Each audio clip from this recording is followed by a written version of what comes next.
예수님의 이름으로 기도했습니다. 아멘. 한 주간 평안하셨습니까? 오늘 제목은 청년 야곱의 베델 체험입니다. 청년 시절에 하나님을 만나는 체험을 하면 그 체험이 평생에 영향을 미칩니다. 기독교 역사에서 가장 큰 영향을 미쳤던 사람들이 대개 청년기에 하나님을 만나는 체험을 했던 사람들입니다. 대표적으로 사도 바울입니다. 바울은 유대인으로 태어나 유대교 율법을 철저히 준수하는 바리새파에 속한 사람으로서 유대교의 차세대를 책임질 수 있을 만큼의 뛰어난 역량을 가진 인물이었습니다. 그는 당대의 최고의 랍비 가말리엘 밑에서 수학한 율법학자였고, 열심으로는 오늘날식으로 말하자면 유대교 청년위원회 위원장을 역임했던 사람입니다. 그는 특별히 당시 이스라엘에서 가장 큰 무리와 소동을 일으켰던 나사렛 예수 이단 박멸 특별위원회의 행동대원으로 활동하고 있었다고도 말할 수 있습니다. 그는 오늘날 시리아의 수도 다마스커스에 있던 나사렛 예수당을 숙청하기 위해 예루살렘으로 올라가서 유대교 총회장으로부터 숙청 허가 공문을 받아가지고 다마스커스의 인근까지 왔습니다. 그때 갑자기 환상 중에 하늘에서 자신이 핍박하던 나사렛 예수님으로부터 음성이 들려왔습니다. 뭐라고 했습니까?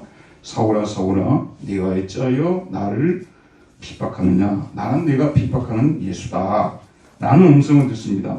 그 순간 바울의 눈이 어두워지고 땅바닥에 쓰러졌죠. 그 자리에서 예수님을 영접하고 그의 지혜를 사함받고 심지어는 이방인의 사도로까지 임명을 받게 되는 그런 복을 받습니다. 이걸 소위 다마스커스 체험이라고 하잖아요. 예전에는 다메섹이라고 했는데 이게 시리아의 수도 다마스커스의 체험을 하게 되었고, 이 청년 때의 체험이 사도 바울의 인생의 방향과 목적, 목표를 바꾸었습니다. 그는 예수님을 믿고 그의 복음을 전하기 위해 목숨을 바치기로 결심했고, 아시아와 유럽 전역을 다니며 복음을 전하다 로마에서 순교했습니다. 자, 이 청년 때의 그 체험이 얼마나 중요한지, 모든 우리 하나님의 그 기하게 쓰임 받았던 분들이 청년 때 이런 체험이 있었던 건 아니지만, 종교개혁가 마틴 루터 역시 바울과 비슷한 체험을 했습니다. 그는 자신의 아버지의 원대로 법학을 공부하기 위해 당시 유럽의 신설대학이었던 에르푸트 대학에 입학을 했습니다. 에르푸트 대학은 한국인들에게는 잘 알려져 있지 않습니다만 켈른 대학, 하이델베르크 대학과 더불어서 독일에서 가장 먼저 세워진 대학이었습니다.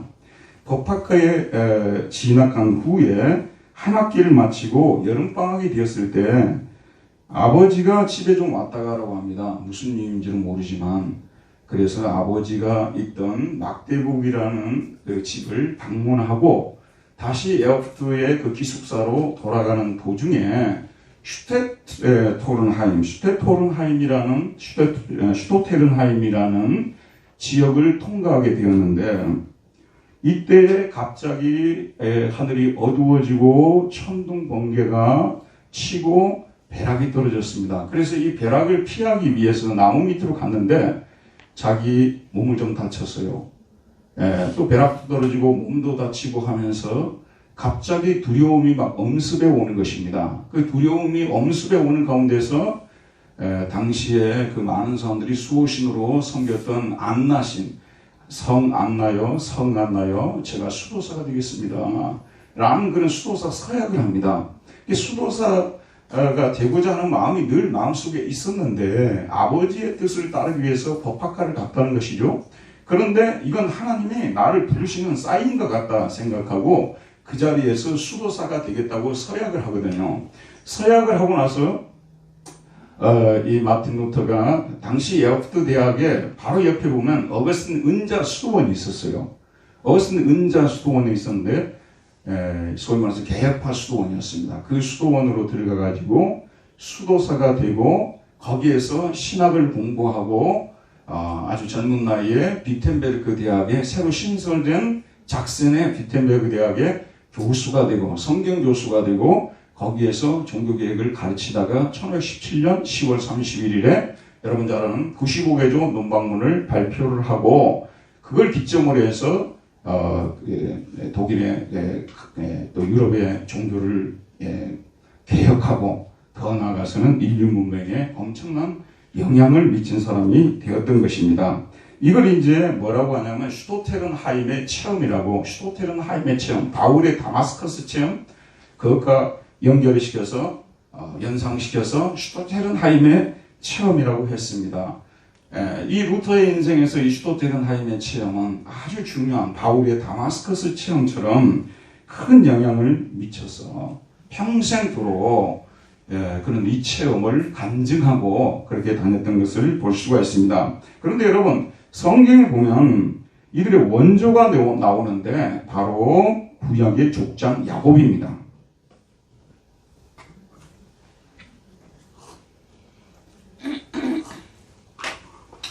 여러분 잘 아시는 대로 야곱은 믿음의 조상 아브라함의 손주였고 이삭의 아들이었습니다.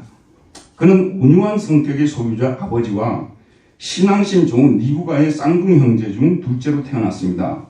둘째가 되다 보니 장자권을 가지지 못하게 되었죠. 어머니 리브가와 공모하여 팥죽 한 그릇으로 형 에서에게 장자권을 샀다는 것을 우리는 알고 있습니다. 그 이후에 아버지 이삭이 임종을 앞둔 시점에서 아버지로부터 축복을 받아내기 위해서 어머니와 공모하고 동물을 잡아 털을 만들어 예모를 털이 많은 형처럼 만들어서 형 에서가 받을 축복을 가로채게 됩니다. 여기에 대해서 우리 창세기 통해 잘 알고 계시죠? 큰아들 에서는 아버지에게 이제 고기를 드리고 축복을 받겠다는 생각을 가지고 열심히 사냥을 해서 요리를 해가지고 가져갔는데 그 사이에 동생이 자기를 속이고 아버지의 축복을 몽땅 다 가졌다는 그런 생각에 분노하게 되는 것이죠. 제가 요즘 KBS 9번에서 태종 이방원 있잖아요. 잠깐 보고 있는데 거기에 보게 되면 양녕대원이 이제 그 왕위를 계승하게 되었는데 이 친구가 제대로 행동을 못해가지고 춘령이 왕의 눈에 띄고 춘령을 자꾸 안 치겠다 하는 그런 말들이 오가니까 양령이 아주 대놓고 이 춘령을 죽이겠다고 하는 그런 장면이 지금 나오고 있습니다. 이와 마찬가지로 지금 현재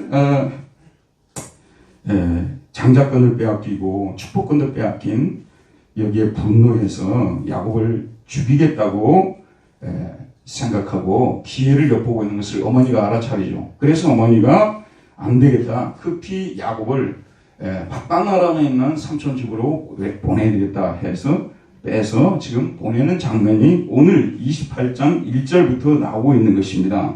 그런데 지금 현재 이렇게 보내는 과정 속에서 이삭이 마지막으로 야곱에게 축복하는 장면이 1절부터 5절까지 말씀에서 나오고 있습니다. 우리 한번 같이 읽어보도록 할게요. 28장 1절에서 5절입니다. 시작. 이삭이 야곱을 불러 그에게 축복하고 또 당부하여 이르되 너는 가나안 사람의 딸들 중에서 아내를 맞이하지 말고 일어나 박다나무로 가서 내 애조부 부두엘의 집에 이르러 거기서 내 외삼촌 나반의 딸 중에서 아내를 맞이하라.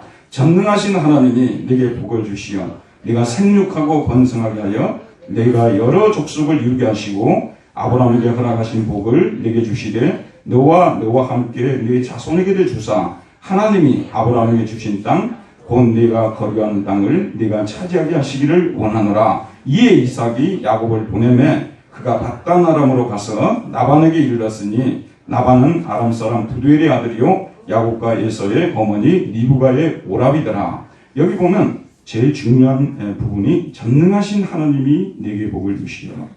창세기 17장에 보게 되면 하나님께서 아브라함에게 전능하신 하나님으로 나타납니다. 전능하신 하나님으로 계시하십니다. 그때부터 아브라함은 전능하신 하나님, 죽은 자를 다시 살리시고 없는 자를 있는 것 같이 부르시는 로마서 4장에 나오듯이 그 전능하신 하나님을 믿고 살았거든요. 그런데 지금 현재 이삭이 이 전능하신 하나님을 아들 이삭에게도 가르치고 이삭 역시 전능하신 하나님을 믿었던 것입니다. 그래서 그는 이 야곱에게, 이 이삭은 야곱에게도 전능하신 하나님을 소개하고, 내가 너의 인생에서 지금 가장 어려운 때, 내가 지금 집을 떠나는데 내가 내게 줄 진짜 중요한 선물, 약속이 바로 3절, 전능하신 하나님이 내게 복을 주시어 내가 생육하고 번성하게 하여 네가 여러 족속을 이루게 하시고 아브라함에게 허락하신 복을 네게 주시되 너와 너와 함께 네 자손에게도 주사 하나님이 아브라함에게 주신 땅 곧 네가 거류하는 땅을 네가 차지하게 하시기를 원하노라. 이렇게 복을 빌어줍니다.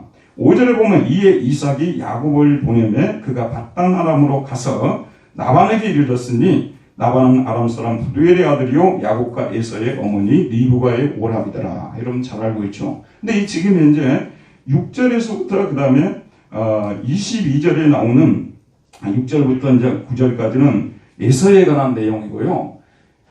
이제 10절부터 22절까지는 밧단 아람으로 가는 도중에 야곱이 체험했던 베델 체험을 소개를 하고 있습니다. 10절부터 보도록 할게요.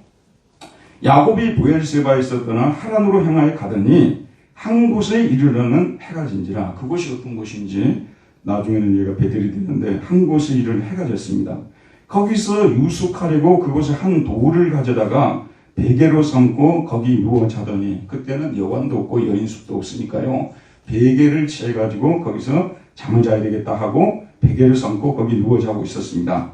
꿈에 본즉 사닥다리가 땅 위에 서 있는데 그 꼭대기가 하늘에 닿았고 또 본즉 하나님의 사자들이 그 위에서 오르락내리락 했다고 했습니다. 여러분 꿈에 혹시 사닥다리 본 적이 있습니까? 저는 지금까지 꿈을 많이 꿨는데 사닥다리를 본 적은 없어요. 또 여러분 제가 사닥다리를 본 그 경험은 건설 현장 있잖아요. 그런 데에서 좀 이렇게 높이 놓아둔 사닥다리 그걸 본 적이 있는데 야곱도 아마 그렇게 생각했겠죠. 근데 이 사닥다리를 보니까 이게 계속 올라가는데 어디까지 이게 사닥다리가 올라가냐면 하늘 꼭대기까지 이 사닥다리가 올라가고 있는 거예요. 하늘 꼭대기까지. 근데 그 사닥다리 위아래로 천사들이 왔다 갔다 하고 있는 거예요. 천사들이 오르락 내리락 하고 있는 것입니다. 그런 과정을 꿈으로 이렇게 보고 있는데 제일 꼭대기에 거기에 누가 계셨다고 말하고 있습니까? 누가 계셨다고요? 여호와께서. 또 본즉 13절에 여호와께서 그 위에 서서 이르시되 사닥다리 제일 꼭대기에 여호와께서 서서 말씀하고 계시는 장면을 보는 거예요. 뭐라고 말씀하시냐면 나는 여호와니 너의 조부 아브라함의 하나님이요 이삭의 하나님이라 라고 말하고 있습니다. 아니 아도나이 나는 여호와요 아니 아도나이 엘로헤 아브라함 아비카 너의 아버지. 여기 보면 나는 여호와니 너의 조부 너의 할아버지죠. 너의 할아버지 아브라함의 엘로헤 아브라함. 그 다음에 왜 엘로헤 이삭의 하나님이다. 나는 너의 할아버지 아브라함의 하나님이고 너의 아버지 이삭의 하나님이다. 이런 얘기를 지금 야곱은 처음으로 듣고 있는 거예요. 아브라함의 하나님, 이삭의 하나님을 꿈속에서 지금 처음으로 대면하고 있는 것을 볼 수가 있습니다. 하나님께서 뭐라고 말씀하시냐면 네가 누워있는 땅을 내가 너와 네 자손에게 주겠다. 가나안 땅을 말하겠죠. 이 땅을 내가 너와 네 자손에게 주겠다라고 말하고 있습니다. 그 다음에 네 자손이 땅에 티끌같이 되어 네가 서쪽과 동쪽과 북쪽과 남쪽으로 퍼져나갈 것이다. 그러니까 자손이 동서남북으로 퍼져나갈 것에 대해서 말씀하고 계시고 그 다음에 땅의 모든 족속이 너와 네 자손으로 말미암아 복을 받으리라. 네 자손은 단수로 되어 있어요. 여러분 이 네 자손이라는 것은 바로 예수 그리스도를 말하죠. 아브라함의 자손, 이삭의 자손, 예수 그리스도로 말미암아 모든 족속이 땅의 모든 올레이션, 모든 족속이 복을 받을 것이라는 놀라우신 약속을 주시는 것입니다. 자 이렇게 말씀하신 후에 하나님께서 그와 함께 하시겠다는 약속을 더불어 주십니다. 15절이 아주 중요합니다. 15절 말씀 내가 너와 함께 있겠다라고 말하고 있습니다. 내가 너와 함께 있겠다. 아노키 임마크. 여기 여러분 우리가 이제 자주 쓰는 임마누엘 아시죠? 임마누엘. 이 임마라는 뜻이 뭐냐면 영어로 위스예요. 함께라는 뜻입니다. 누는 우리라는 뜻이고 엘은 하나님이라는 뜻이죠. 그래서 하나님이 우리와 함께 계신다를 뭐라고 한다고요? 임마누엘이라고 하죠. 하나님이 우리와 함께 하시다. 근데 거기만 나오는 것이 아니라 임카, 너와 함께, 임카, 임마크, 너와 함께, 임마누엘이 아니라 임마크, 너와 함께. 내가 너와 함께 있겠다. 영어에 의지미래가 있잖아요. 내가 너와 함께, I will이에요. 내가 의지적으로, 내 의지로 너와 함께 있겠다고 말하고 있고, 그 다음에 네가 어디로 가든지 너를 지키며 너를 이 땅으로 돌아오게 할 거다. 네가 어디를 가든지 내가 너를 지켜주겠다. 약속하고. 네가 어디를 가든지 삼촌집으로 가든지 애국 땅으로 내려가든지 네가 어디로 가든지 내가 너를 지켜주겠다고 약속하고 있습니다. 그 다음에 너를 이끌어 이 땅으로 돌아오게 하겠다. 다시 가나안 땅으로 돌아오게 하겠다고 약속하고 계십니다. 그러면서 내가 네게 허락한 것을 다 이루기까지 너를 떠나지 아니하리라. 제가 설교 시간에 자주 말씀드리잖아요. 번역이 반역이 될 수 있다고. 그래서 번역이 이게 제대로 잘 살려나지 못하는 경우들이 굉장히 많이 있습니다. 이게 뭐냐면 내가 너를 결코 이 히브리어 로가 나오고 있어요. 내가 너를 결코 떠나지 않겠다고 말씀하시는 거예요. 여러분 오늘 이 설교를 들으면서 혹시 내 마음속에 이 말씀이 나에게 주는 말씀으로 받아들여져서 하나님이 나를 결코 떠나지 않겠다고 여러분이 믿어진다면 무엇이 더 있겠습니까? 하나님이 나와 함께 하시고 어디를 가든지 나와 함께 하시고 나를 결코 떠나지 않겠다고 한다는 임마누엘의 신앙을 가진다면 우리는 두려울 것이 없다는 그런 말씀이죠. 아멘. 하나님이 우리와 함께 하신다. 임마누엘. 내가 네게 허락한 것을 다 이루기까지 나를 떠나지 않겠다고 말하고 있습니다. 자, 여러분. 사실 이 말씀이 오늘 우리와 같이 어떻게 보면 가정적으로 좀 어려움들이 있을 것입니다만은 정말 큰 어려움 상황에 놓여있지 않은 우리들이 이 말씀을 들을 때 정말 감화감동되기가 쉽지가 않습니다. 여러분 지금 야곱의 형편 한번 생각해 보십시오. 제가 살던 60년대 70년대 우리 마을 같은데 외국 사람이 들어오지 않습니까? 술집에 들어가지도 못했어요. 얻어맞으니까요. 정말 외국 사람들이 우리 마을에 이렇게 다니기가 쉽지가 않았습니다. 근데 여러분 근동지역에 지금 BC 2000년, 3000년 전에 이런 일이 일어난 거 아니겠습니까? 그 당시에 얼마나 자기 집을 떠나서 외국으로 간다는 것이 오늘 맞아 이민을 간다든지 유학을 간다든지 이것이 얼마나 위험했겠습니까? 얼마나 위험했겠습니까? 네. 지금까지는 아버지 보호 밑에서 할아버지 보호 밑에서 있었잖아요. 근데 이제는 자기가 떠나서 죽을지 살지 모르는 그런 길을 지금 가고 있는 거 아니겠습니까? 또 심적으로 얼마나 외롭고 두려웠겠습니까? 그런데 비록 꿈속이지만 하나님께서 나타나서 자기와 함께하게 하실 것이고 다시 돌아오게 하실 것이고 이 말씀을 주실 때 천군만마와 같은 힘을 얻었을 것입니다. 얼마나 큰 힘을 얻었겠습니까? 똑같은 말씀도요. 내가 너무너무 힘들고 고통스러울 때 정말 내가 신뢰할 만한 그리고 정말 모든 것을 할 수 있는 그런 사람이 심지어는 이런 추측할 수 있지 않습니까? 거기 갔는데 거기에 유력한 어떤 추장이라든지 또 유력한 어떤 그 지역의 사람이 나와가지고 내가 너를 이것을 다 보호해주고 너 돈도 안 뺏기게 만들어주고 너 거기 남았는 바탕나라랑 갈 때까지 내가 너 동행해주고 지켜주고 그것만 해도 엄청나게 힘을 얻었을 것입니다. 오늘 오전 일부 설교에서도 제가 말씀드렸습니다만 우리 청년들이 아버지가 함께하고 선생님이 함께하고 그 정도밖에 안 돼요. 우리 인생을 살아가는데 진짜 가장 강력하신 전능하신 하나님이 나와 함께 하신다는 거기에 대한 확신만 가진다면 두려울 것이 없다는 말씀이 되겠습니다. 야곱은 어릴 때부터 하나님을 믿는 가정에서 태어나 자랐지만 지금 이곳에서 처음으로 하나님을 만났습니다. 놀라운 체험을 하게 된 것이죠. 지금까지 그에게 여호와 하나님은 할아버지 아브라함과 이삭의 하나님이셨습니다. 그런데 이 적막하고 고독한 여행길에서 여호와 하나님을 만나게 된 것입니다. 자, 여러분, 우리 일반 언론에서도 우리 청년 세대에 대해서 얼마나 많이 걱정을 합니까? 지난 선거 때도 말할 수 없이 떠들었던 것이 이 청년 문제 아니겠습니까? 근데 사실 그렇게 떠들 수밖에 없는 현실이었어요. 저는 가끔가다 그런 생각을 해보거든요. 만약에 내가 지금 이 시점에서 태어나서 대학에 시험을 쳤으면 합격을 할 수 있을까? 지금 아이들은 거의 공부에 힘들어요. 저희들이 대학 들어오를 때는요, 제가 나중에 자료를 찾아보니까 20%도 못 되게 대학을 들어갔더라고요. 그러다 보니까 그냥 자기가 가고 싶은 거 조금 열심히 하게 되면 그런 데 들어가고 그랬던 때가 있었어요. 정말 우리 시대를 잘 태어난 것입니다. 지금 한번 보세요. 그렇게 공부를 잘하고 그렇게 유명하다는 대학을 들어가도 졸업을 할 때 취업이 보장되어 있지 않다는 것이 참 안타깝지 않습니까? 그러면 지금 또 뭐 명절이 되고 그러면은 또 사람들이 너 어디 취직했느냐, 뭐 또 어디 회사에 들어갈래, 뭐 그런 말 들을 때도 너무 고통스러울 것이고, 또 회사뿐만 아니라 나중에 또 결혼해서 자녀를 낳을 것 생각하면 또 심적으로 더 힘이 들 것이고, 집은 어떻게 장만하고 뭐 이런 걸 생각하면 굉장히 어려울 거예요. 저희들 때는요, 그렇게 많이 그렇게 고생을 안 해도 웬만하면 자리를 잡고 그랬던 때였는데 지금은 정말로 어려운 때입니다. 여러분, 오늘 우리 청년들, 헌신 예배를 들은 우리 청년들 진심으로 부탁을 드리고 싶은 것은요, 사람은 내 곁에 있는 아버지, 어머니라도 그렇게 큰 힘이 되지를 못해요. 내 인생의 진정한 그 고비와 힘든 시간에서 나를 세워주고 나를 위로해주고 나를 끌고 가줄 수 있는, 나의 자녀를 책임질 수 있을 만큼의 힘을 주지를 못합니다. 그래서 오늘 우리 청년들, 그리고 이 자리에서 말씀을 듣는 우리 모든 성도님들이 붙들고 나가실 분은 하나님밖에 없는 거예요.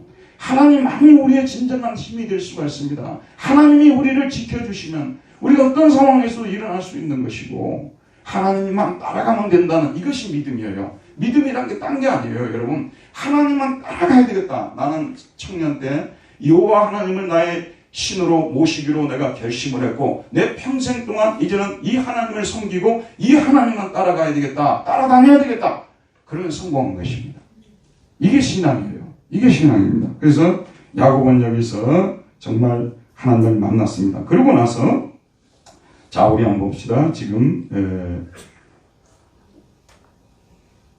자, 16절을 우리 한번 같이 읽어보도록 할게요. 16절, 17절, 18절까지 16절, 17, 18절을 다 같이 한번 읽어보겠습니다. 시작.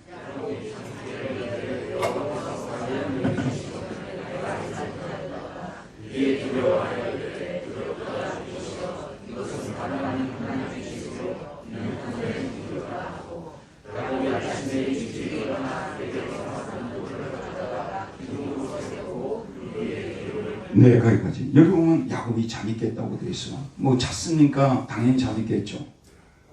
잤습니까? 당연히 잠이 깼죠. 우리가 이 창세기를 보게 되면요, 이게 굉장히 문학적인 표현이에요. 잠이 깼다. 원래는 프롬이에요. 잠에서 깨어났다, 이렇게 되어 있어요. 잠에서 깨어났다. 잠으로부터 깨어났다. 단순히 육적인 잠이 아니겠죠. 영적인 깊은 잠에서 깨어난 것입니다. 야곱은 자기 아버지, 자기 할아버지 밑에서 모태신앙으로 태어나가지고 신앙생활을 했습니다만, 난지 8일만 할 일 받고 성장했습니다만, 실제로 자신이 하나님을 만난 적이 없어요. 죄송합니다만 하나님을 만난 적도 없는데 하나님을 믿는 모순 속에서 살아간 거예요. 우리 여기 계신 분들도요, 상당한 기간 동안 이런 모순 속에 살아가게 돼요. 하나님을 만난 적도 없는데 하나님을 섬기는, 예배에는 출석하는 이런 일이 벌어지는 거예요. 깊은 영적 잠에 떨어져 있었어요. 그렇게 많은 말씀을 듣고 그랬어도 그 말씀이 안 들어갔어요. 그랬는데 이 꿈속에서 하나님을 만난 후에 잠에서 깨어났다, 영적인 잠에서 깨어났다, 이렇게 해석해야 되는 것입니다. 여러분, 아우구스티누스도 그렇게 자기 어머니 모니카 그렇게 많은 기도를 하고 또 교회 다니고 그렇게 많은 메시지를 듣고 그러다가 그랬음에도 불구하고 잠이 깨지지 않았잖아요. 그러나 밀란으로 가서 암브로스 목사님의 설교를 들으면서 점점 잠에서 깨어나서 자기 친구, 아프리카에서 온 친구가 자기에게 준 쪽복음이죠, 신약성경, 그것을 주고 갔는데 그 성경을 자기가 펼쳐보니까 지금은 자다가 깰 때가 되었으니, 공교롭게도 로마서 13장, 지금은 자다가 깰 때가 되었으니, 그 말씀을 듣고 유명한 어거스틴이 깨어나는, 이게 문제는 뭐냐면 영적인 잠에서 깨어나요. 저는 우리 교인들에게 이 말씀을 전하고 그랬습니다만, 참으로 한 영혼이 하나님께로 돌아오는 것이요, 참 귀한 일이고 그게 또 참 어려운 일입니다. 아무리 들여다놓고 설교하고 아무리 가르치고 그래도요, 하나님께로 돌아오지 않고는 문제는 사실은 이것이 인간의 힘으로 할 수 없는 하나님의 은혜의 영역이기 때문에 정말 어려운 것입니다. 그래서 우리는 기도해 줄 수 있는 거예요. 기도해 주어야만 하고요, 영적인 잠에서 깨어나게 해달라고. 영적인 잠에서만 깨어나 버리게 되면요, 아무리 청년 세대가 어렵다 하더라도 살아갈 수 있는 힘이 있고 용기가 생기는 것입니다. 오늘 우리 설교를 듣고 우리 청년들이 이 말씀을 통해서 영적으로 깨어나는 복을 누리시기를 주의 이름으로 축원드립니다. 그래서 영적으로 잠에서 깨어났습니다. 그러면서 뭐라고 고백합니까? 여호와께서 여기 계시거늘 내가 알지 못하였다. 여호와께서 여기 계시거늘. 근데 이게 항상 번역이 반역이라고 아켄이라는 것을 빼버리고 번역했어요. 여기 계신 진실로, 영어로 truly라고 되어 있어요. 진실로 아켄을 빼버렸어요. 이게 자기는 지금까지 하나님이 자기 집에만 계시는 줄 알았어요. 그 땅에만 계시는 줄 알았어요. 그런데 이 들판에도 계시는 하나님이신 줄 정말 몰랐던 거예요. 우리가 이제 신학적으로 무소부재의 하나님이라고 말하지 않습니까? 계시지 않은 곳이 없는 하나님. 하늘에도 계시고 땅에도 계시고 아프리카에도 아시아에서 계시고 유럽에도 계시고 당신네 집에도 계시고 우리 집에도 계시고 어디에든 계시든 계시지 않는 곳이 없는 무소부재의 하나님에 대해서 전혀 몰랐어요.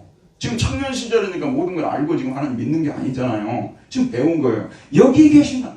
우리 믿는 사람이 가는 그곳이 다 임마누엘 하나님 계신 곳이라는 것을 깨달은 것입니다. 여기 계시니 에시 아도나이, 에시 아도나이, 주가 계신다고. 진실로 주님이 계시는데 어디 계시냐? 바마쿰 하제입니다. 이 장소에, 이 장소 속에, in this place, 이 장소에 하나님이 계시는 줄을 정녕 나는 몰랐다는 거예요. 내가 지금까지 하나님을 잘못 믿어왔다는 거죠. 하나님을 가둬놓고 믿었다는 거죠. 지금 여기에도 계시는 하나님이시다. 그러면서 뭐라고 하냐면 워아노필로 야나치라고 합니다. 내가 정말로 몰랐다. 내가 정말로 이 사실을 모르고 신앙생활을 했다. 이렇게 고백을 합니다. 그러면서 뭐라고 하냐 17절을 봅시다. 이에 두려워하여 이르되 두렵도다 이곳이요 이것은 다름 아닌 하나님의 집이요 이는 하늘의 문이로다. 이 자기가 있는 이곳에 하나님이 계신다니까 두려운 것이죠, 여러분. 진짜 하나님이 임하면 이사야서가 그랬습니다마는 주여 나는 죄인이로소이다 나를 떠나소서. 베드로도 그랬죠. 베드로가 주여 나를 떠나소서. 나는 죄인이로소이다. 화로다 나의 망하게 되었다. 이사야가 그랬죠. 진짜 하나님이 저와 여러분 앞에 나타나시면요. 지금 하나님이 나에게 다 함께 계신다는 생각이 드시면 한편으로 든든합니다만 한편으로 또 두려운 거예요. 다른 분도 아니고 가장 거룩하신 하나님이 내 곁에서 나와 함께 계신다는 것. 이에 두려워하여 이르되 두렵도다 이곳이요 이것은 다름 아닌 하나님의 집이다. 여기서 집이라는 히브리어가 여러분 너무 잘 아는 베트라는 뜻입니다. 베트. 여러분 베들레헴 너무 잘 아시죠? 베트레헴이죠. 그래서 레헴은 뭐죠? 떡이라는 뜻이죠. 베트는 집이라는 뜻 아니에요? 그래서 베들레헴은 떡집입니다. 떡집. 그런데 이 베트엘 하게 되면 베트가 뭐라고 했어요? 집이에요. 베트가 뭐라고요? 집이에요. 그래서 영어의 베드가 베트에 나왔는지 그걸 잘 모르겠어요. 비슷하죠? 침대를 갖다가 저 들여다 갖다 놓은 사람은 없겠죠. 베트. 그리고 엘은 뭐라고요? 하나님. 베트 엘로힘 혹은 엘. 하나님의 집이라는 뜻이죠. 여기가 하나님의 집이구나. 그러면서 샤르 하샤마임이라는 말씀입니다. 하늘의 문이다. 문이 지금 하늘로 가는 문이에요. 바로 자기가 있는 곳이. 야곱은 하나님께서 자기에 나타나신 그 장소가 바로 하나님 집, 하늘에 들어가는 하늘의 문이라고 고백합니다. 하나님께서 거하신 예배당이 다른 곳이 아닌 바로 이곳이라는 것입니다. 그래서 그는 그곳에 임시 예배당을 만듭니다. 임시 예배당이에요. 18절과 19절 우리 같이 한번 읽어봅시다. 시작. 야곱이 아침에 일찍이 일어나 베개로 삼았던 돌을 가져다가 기둥으로 세우고 그 위에 기름을 붓고 그곳 이름을 베델이라 하였더라. 이 성의 옛 이름은 누수더라. 야곱이 아침에 일찍 일어나 베개로 삼았던 돌을 가져다가 기둥으로 세웠습니다. 소위 말해서 이제 가벼운 건축 공사를 한 거예요. 그러고 나서 기름을 부었다는 것은 뭐죠? 봉헌을 했다는 거 아니겠어요? 하나님께 기름 부어 드렸다는 것이죠. 기름을 분다는 또 거룩하게 만드셨다는 뜻이고 다른 장소가 아니라 거룩하게 하나님의 집이라는 하나님의 집이에요. 이렇게 임시 예배당을 만드는 모습을 볼 수가 있습니다. 그래서 우리 기독교 역사상 잘 들으십시오. 최초의 예배당 이름은 뭐라고요? 기독교 역사상 최초의 예배당 이름은 뭐라고요?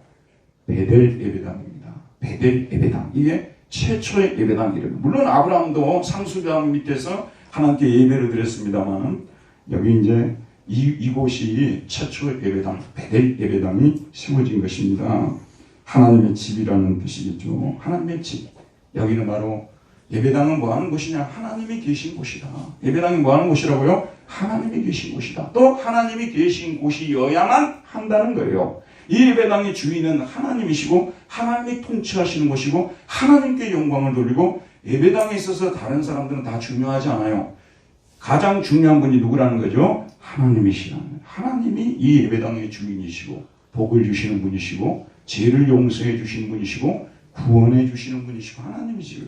근데 참 우리 한국교회 개신교 역사에도 보게 되면요 아주 재밌는 인상을 발견할 수가 있는데, 여러분 잘 아는 대로 1884년에 그 당시 중국에 있던 알렌 선교사가 의료 선교사로 한국에 들어오지 않습니까? 그리고 1885년 부활절에 여러분 잘 아는 언더우드 장로교 선교사예요. 그 다음에 아펜젤러 감리교 선교사죠. 또 스크랜턴 선교사 감리교 선교사 1885년에 들어와요. 이분들이 이제 이리저리 뭐 여러 가지 활동을 하는 가운데 소위 말해서 이제 임시 예배당이라고도 말할 수 있는 그런 예배당이 있었는데 1887년에 일어난 일이에요. 1887년에 장로교 언더우드 선교사는 여러분 잘 아는 세문안교회를 세웠고요. 그 다음에 1887년 같은 거의 비슷한 시기에 감리교 선교사 아펜젤레가 세운 예배당이 여러분 그 유명한 강화문 돌담길 정동에 있는 정동감리교회, 정동감리교회. 근데 정동감리교회 처음 이름이 뭐냐면 베델 예배당이에요. 베델이에요, 베델. 베델이라고 붙였어요.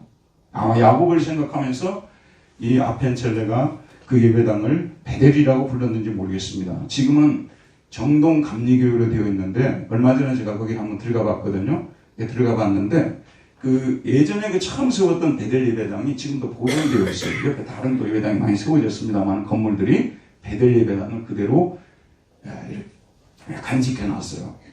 그 박물관으로 만들어 놨습니다. 여러분 혹시 정동길 있잖아요. 그 덕수궁 돌담길 그 이문세 노래만 생각하지 마시고 거기 가시면은 정동감리교회 거기 들어가서 최초의 예배당 베델 예배당도 한번 보시기를 바랍니다.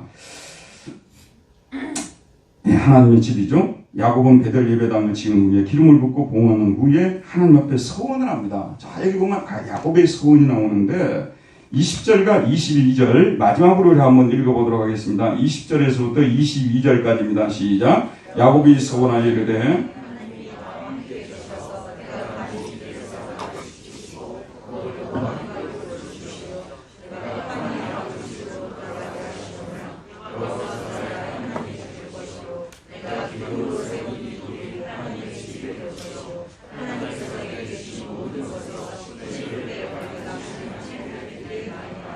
여기 보게 되면 야곱의 그 꼼꼼한 계산적인 성격이 잘 드러나는 고백입니다. 정말 그 이후에도 야곱의 삶을 보게 되면요 정말로 계산적인 사람입니다. 근데 우리가 이런 부분을 보게 되면 야곱이 정말 인간적으로 못됐고 그런 쪽으로만 보지 마시고요. 야곱의 이 소원은 저는 긍정적으로 봐야 된다고 보는 거예요. 자기가 지금 하나님에 대해서 오늘 그전에도 하나님을 믿었어요. 그런데 지금 여기 베델에서 자기가 지금까지 체험하지 못했던 놀라운 그런 영적 체험을 하게 된 거 아니에요? 그전에는 좀 희미하게 믿었다 할지라도 이제는 여호와 하나님 엘로힘 여호와 하나님이 나의 하나님이라는 거, 그분이 정말로 살아계신 하나님이시고 또 자기에게 약속을 주신 하나님이고 자기를 결코 떠나지 않을 것이라는 거, 여기도 지금 의심하고 이런 말을 하는 게 아니고요. 저는 그런 말씀들을 믿었어요. 그럼 여기에서 이 소원은 뭐냐면요, 전능하신 하나님으로서 정말 당연히 해야 될 말씀을 해주신 것이고요.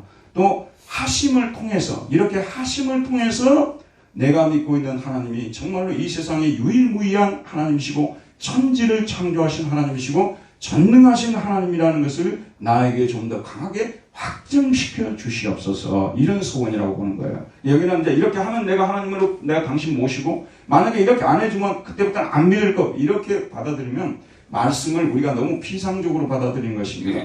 어릴 때부터 자라면서 여러분 속에 생겼던 그 믿음은 믿음이 전혀 아닙니까? 아닙니다. 그 믿음이 약간 희미하다 할지라도, 그 믿음이 약하다 할지라도 여러분도 그 믿음 가지고 하나님을 믿는 것이고요. 그러나 이렇게 청년 때 놀라운 그런 영적 체험을 하게 되면 더욱더 확실하게 살아계신 하나님을 믿게 되는 것이고, 그러나 여기서 끝나는 게 아니에요. 앞으로 청년들은 20년, 30년, 40년, 50년, 60년, 70년 동안 살면서 많은 체험들을 하잖아요.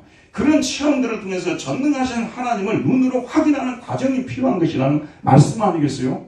그러기 위해서 그럴 수 있는 하나님이라는 차원에서 오늘 이 서원을 하고 있다고 우리는 볼 수가 있는 것입니다. 그래서 뭐라고 서원하냐면 야곱이 서원하여 이르되 하나님이 나와 함께 계셔서 임마누엘, 아까 함께 하시겠다고 했잖아요. 함께 계셔서 내가 가는 이 길에서 나를 지키시고 먹을 떡과 입을 옷을 주시어 내가 평안히 아버지 집으로 돌아가게 하시오면 의식주 문제를 다 해결해 주시고 내가 죽지 않고 건강한 몸으로 다시 고향 땅으로 돌아오게 되면은 여호와께서 나의 하나님이 되실 것이요. 그전에는 아니었는데 된다는 그런 뜻이 아니라고 말해요.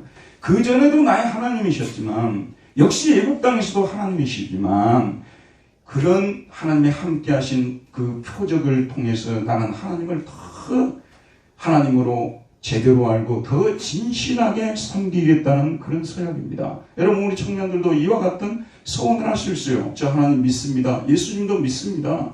그리고 저는 하나님 위해서 살 것입니다.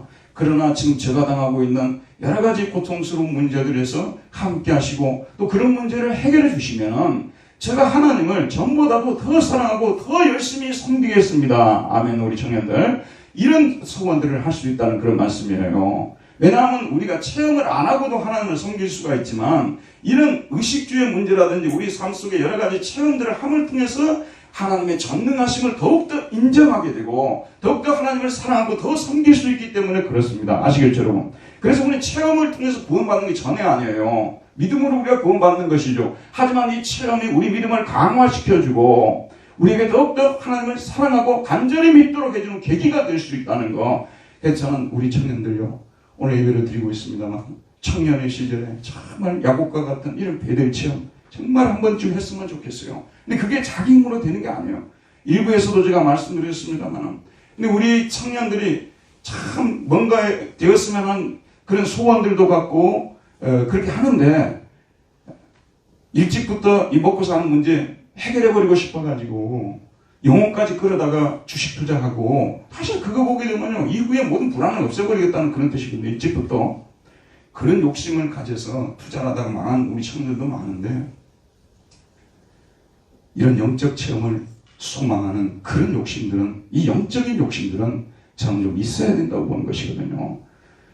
많은 사람들이 하나님을 만났다고 간증하고 저렇게 열심히 섬기고 언더우드 아펜처는 25살에 우리 한국에 들어왔거든요. 25살에 들어왔어요. 우수한 성적으로 언더우드가 졸업생 대표로 브라운슈바이 저기 대학에서 졸업생 대표로 선수하고 그랬던 사람인데 25살에 한국에 들어왔잖아요. 그런 청년들도 있다고 말씀입니다. 아펜처도 역시 비싼 나이고요. 우리 청년들 지금 우리 교회 청년들이 많지 않거든요. 그러나 여러분 이런 헌신 예배를 드림을 통해서 야곱이 체험했던 그런 베델 체험 같은 그런 체험이 꿈에 막 나타나고 그러지 않았더라도 오늘 목사님 설교를 통했는데 저 마음속에 이 말씀이 와닿고 내가 정말 하나님을 야곱처럼 한번 섬겨봐야 되겠다. 그런 결심을 해서 내 마음속에 그런 확신이 든다면 일평생 동안 얼마나 힘이 들겠습니까? 우리 청년들이 그런 체험하기를 바랍니다. 그리고 우리 옆에 있는 저를 비롯해서 우리 많은 성도님들이 우리 청년들이 야곱의 베델 체험 같은 그런 체험을 할 수 있도록 간절히 기도해 줘야 된다는 그런 말씀입니다. 그 다음에 두 번째는 뭐냐면 내가 기둥으로 세운 이 돌이 하나님의 집이 될 것이요. 이 베델에다가 지난번에 임시 예배당을 지어놨잖아요. 진짜 베델 예배당을 세울 것이라고 하나님께. 그래서 하나님을 이전에 떠날 때보다도 비교할 수 없이 뜨거운 가슴으로 사랑하는 마음으로 하나님을 섬기겠다. 이 결심을, 이 소원을 하는 것을 볼 수가 있습니다. 그 다음에 하나님께서 내게 주신 모든 것에서 10분의 1을 내가 반드시 하나님께 드리겠습니다. 감사의 표현이죠. 하나님께 감사의 표현을 제가 반드시 하겠습니다. 어떤 사람은 10분의 1을 할 것이고 어떤 사람은 10분의 2, 10분의 3, 그건 우리 마음대로요. 그러나 성경은 그래도 10분의 1 이상을 해야 된다고 규정을 해놓고 있는데 어떤 분들은 그러거든요. 율법이 들어와서 십계명 11조가 들어왔는데 율법이 폐지됨과 동시에 11조도 폐지됐다고 말하는 분들이 계시는데 11조는 율법이 들어오기 전에 이미 아브라함 때부터 아브라함이 11조를 드렸어요. 기억나시죠? 멜기세덱에게 11조를 드렸죠. 그리고 오늘 말씀에도 율법이 등장하기 전에 11조를 드렸잖아요. 그러니까 우리 믿는 사람은 이것이 어떤 의무라기보다는 당연한 것이었다고 저는 말해요. 여러분, 이 청년들이 이제 회사에 취직해서 일을 했어요. 그래서 월급을 받았어요. 그러면 첫 월급을 가지고 오면서 부모님에게 용돈도 좀 드리고 또 선물도 드리고, 이건 당연한 거예요. 감사의 표현 아니겠습니까? 야곱은 내가 정말 그 은혜를 결코 잊지 않겠다는 것을 11조를 드리겠다이라도 표현하고 있는 거예요. 여기서 11조냐 12조냐 그게 아니고, 자기가 자기 인생 속에서 가장 어려운 때 나타나 주시고 동행해 주시고 21년 동안이죠. 그 생활에서 자기를 이끌어 주신 하나님, 지금 21년 자기는 모르지만 21년이었잖아요. 돌아와서 이곳에 내가 이곳에 오게 되면은 내가 하나님께 감사의 표현을 반드시 하겠습니다. 저는요, 우리 청년들이 감사의 표현을 할 줄 아는 청년들이 되어야 된다고 생각해요. 하나님께도 감사드릴 줄 알고 자기 부모님들에게도 감사드릴 줄 알고. 내 친구는 얼마 전에 만났는데요, 선교사님 친구거든요. 그분은 자기 자녀들에게 항상 그렇게 가르쳤대요. 어릴 때부터 그렇게 가르쳤대요. 너는 11조는 하나님께 드리고 또 11조는 부모들에게 드려야 된다. 근데 지금 그걸 직장생활하면서 바로 실천하고 있대요. 근데 여러분, 우리 청년들이 정말 거기에 대해서 손해본다는 생각, 내 돈에 11조를 다 가지면 어쩔까 이런 생각하지 마세요. 10의 1조를 부모님께 갖다 드리면 나중에 10의 9가 들어와요. 부모님이 그거 받고 좋다고 할 부모가 어디 있겠습니까? 받은 거 다 돌려주지 않습니까? 문제는 여기서 초점이 뭐냐면 감사의 표현을 하겠다는 거예요. 우리 신앙은요, 감사의 열매를, 찬송의 열매를 하나님께 드려야 될 의무가 있는 거예요. 우리가 하나님의 은혜를 그렇게 누리면서도 그 은혜를 받았음에도 불구하고 감사의 열매, 찬양의 열매를 드릴 수 없다면 우리는 하나님 앞에 정말 부끄러운 구원을 받은 사람들이 되겠죠. 구원받은 신자에게는 이런 야곱과 같은 그런 마음이 우러나요. 여기 원론 보게 되면 여러분 이렇게 할 거예요. 야곱이 정말 이렇게 계산을 철저히 해가지고 그 중에서 얻은 것 중에 10분의 1을 하나님께 드리겠다. 이게 이 구절이 쓰여진 목적이 아니고요. 하나님이 자기에게 베풀어준 나그네 시절 속에 자기에게 베풀어준 그 하나님을 모른 체 하는 사람이 되지 않겠다고. 우리가 은혜 받았다는 그 뜻이 무엇입니까, 여러분? 하나님을 모른 체 하지 않는 것이 은혜 받았다는 뜻이에요, 여러분. 여러분 은혜 받으셨죠? 하나님을 모른 체 할 수가 없어요. 하나님께서 여러분을 도와주신 것에 대해서 내 힘으로 다 이룬 것처럼 하지 않는 것이죠. 그게 바로 이런 찬송의 열매, 감사의 열매, 이런 또 헌금을 하나님께 드리는 이런 모습을 통해서 표현하는 거 아니겠습니까? 야곱이 이렇게 서원을 하는 것을 볼 수가 있습니다. 자, 말씀을 맺도록 하겠습니다. 정말 우리가 이 성경을 보면 하나님께서 약속하신 그것도 다 이루어 주셨어요. 그리고 또 야곱이 서원했던 것도요, 또 야곱이 하나님의 그 은혜를 다 받고 난 후에 서원한 대로 또 하나님께서 다 베델에 와서 제사를 드리고, 또 하나님께서 그 베델 예배당을 돌아와서 드리고, 일평생 동안 야곱은 하나님을 바꾼 적이 없어요. 여러분, 새신들이 아무리 유행하고요, 시대가 유물론의 시대고 또 다신론의 시대고 그런다고 해서요, 우리 이 야곱은 하나님을 바꾼 적이 없어요. 다신론 하게 되면 지금이 다신론 시대예요. 그 시대가 다신론 시대예요. 그 시대에 범신론, 심지어는 범신론 시대 아니면 모든 것이 다 신이라고 하는 시대 아니겠습니까? 그런 시대 속에서 야곱은 그 오랫동안, 심지어는 나중에 가나안 땅에 들어왔다가 애굽에까지 내려가잖아요. 애굽에도 얼마나 신들이 많아요. 그러나 그 신들 중에서 야곱이 바꾼 적이 없어요. 자기가 청년 때 모시기로 했던 여호와 하나님 신앙을 그대로 간직하고 그 하나님만 섬기는 신실한 모습을 보여주고 있는 것을 우리는 볼 수가 있습니다. 그리고 야곱은 정말 그 이후에 돌아와서 항상 예배당 중심으로 이곳에 나와서 믿는 자들과 함께 찬양하고 감사하고 교회 일하고, 그것이 그분의 낙이었어요. 자기가 그런 결심을 하고 그런 선언을 했잖아요. 그렇게 했어요. 그리고 자기에게 주어진 것들을 늘 하나님께 드려서 감사의 표현을 하는 그런 삶을 살았던 것입니다. 오늘 우리 청년들 헌신 예배를 드리면서 이런 야곱의 결심들이 우리 청년들에게 있었으면 좋겠어요.